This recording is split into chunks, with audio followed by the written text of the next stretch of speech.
Salutations Travelers! I'll show you how to make any Catalyst user into a great healer and support. And I will have a dedicated character section at the end, timestamp, for each character specific tips and a little ranking for how suitable they are for this kind of build.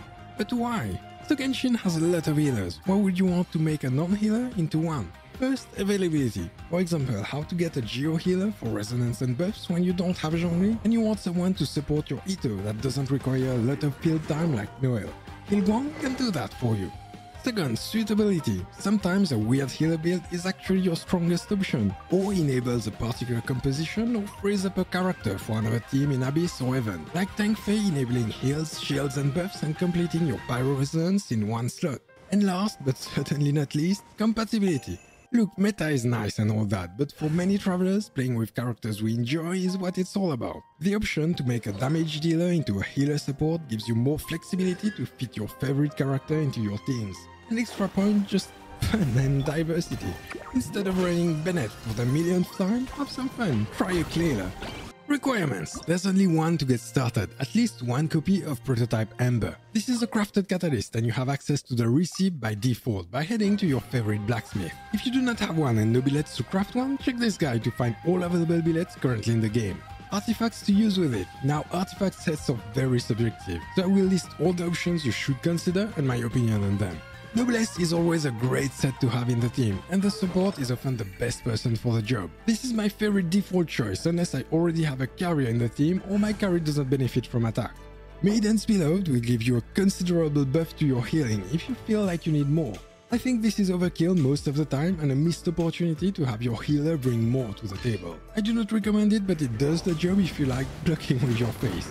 Instructor. Yes, this is a 4-star set, but hear me out. The 4-piece set is very unique and powerful and in some situations a very strong option. Upon triggering a reaction, it gives 120 elemental mastery to the whole team. If you run Tankfei with Futao, for example, which does not benefit from attack, Noblesse isn't helping much, but mastery is. For some support, the loss of personal stats using a 4-star set can be worth the sacrifice for the team buff. I wouldn't use it in most situations, but in some niche it is a solid cheap option to play around with.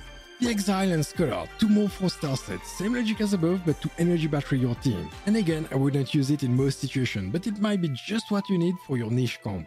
Iridescent Venera gives unbeatable value to the team with the defense trade. Think Sucrose and possibly the upcoming Hazel. Archaic Petra is also extremely strong with its team damage bonus, a very good fit for your Healgguang.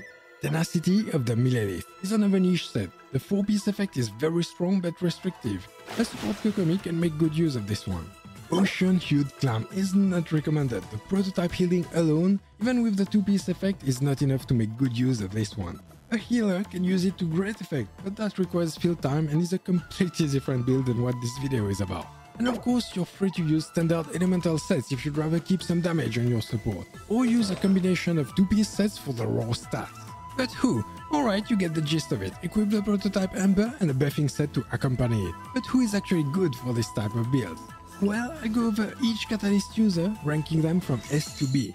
S is competitive with traditional supports and I recommend anyone to try them. A is alright. I'd only really recommend these if you really want to fit that character in your team and they won't in their traditional roles. B is just bad. I'd avoid it unless very high on copium. So let's get to it. Tankfei, B at C0, S at C4. I have a short guide all about her, so I won't get into the details again here, but the TLDR is go for all HP ER with your preferred buff set. Healgguang, S, cheap short cooldown burst to maintain your buffs and heals. Go with Noblesse or Petra, and remember her role gives you a Geo buff. Barbara, B. She's already a healer and heals a lot, she doesn't need this build. Slap a Dragon Slayer on her for support, or go for a Clam and field damage dealer if you want a Kokomi at home. Kleeler. This one will depend on your considerations. B at C0 because her burst unfortunately doesn't stay on character swap. A at C2, she gains a strong defense trade with high uptime. Combined with her energy passive, that's a lot of utility along with the heals. And S at C6 as C4 and 6 bring back damage and utility to her spammable burst. HeaLisa, B+. Her burst comes with a nice defense thread with high uptime, but is also shackled with a very long cooldown and very high energy cost, severely limiting her ability to heal with the prototype. Mheal. S. Mana is already one of the best buffers in the game. I did an entire guide to go over all she does for your play.